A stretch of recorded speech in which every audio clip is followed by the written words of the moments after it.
तर नमस्कार भावांनो बहिणींनो, हे जन्म ईदवा राहण्याचा आयुष्यात कुणाच बाईला येऊ नाही बरं का. लय वाटलोय मला लेकरू नाही बाळ नाही कुणीच नाही, फक्त माय आहे. तर 15 वर्षापासून माय जाग्यावर या मी सांभाळते या माईला. तर भावांनो बहिणींनो, ही येळ ईदवा राहायची कुणाला येऊ नाही. लेकरा बाळाच्या माया असतात, मला लेकरू नाही बाळ नाही. पण अगर कोण्या बाईचे 4 लेकरं असले, कुणाला 1 कुणाला 2, ते लेकरं स्वतःच्या पायावर उभा राहून त्या बिचारीला जगावं लागते. तर माझं काय, मला पण अवघड वाटतंय व मला वाटतं एखादं लेकरू मला असतं, मला किती चांगलं वाटलं असतं. मला कुणी नाही, मला लेकरायची लोकांच्या लेकरायची लय कुणाच्या बी लेकरायची माया येते बघा लयच. मला काय कुणी म्हणत बी नाही काचवत बी नाहीत, मी कुणाचे बी लेकरं उचलू घेते.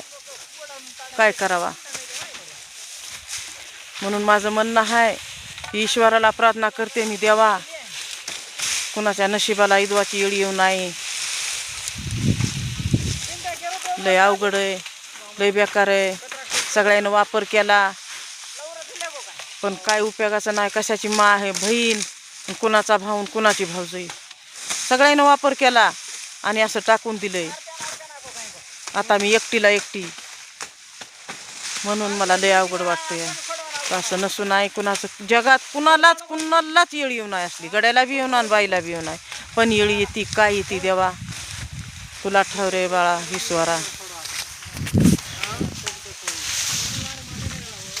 कष्ट करते, माईला पैसा घालते, 4 पैसे जवळ नाही तर 1 रुपयाचा विचार करीत नाही माईसाठी. मी एक लेकरू वाटतंय मला असतं तर त्याचं लग्न करावं लागलं असतं, त्याला शिक्षणाला पैसा घालावा लागला असता.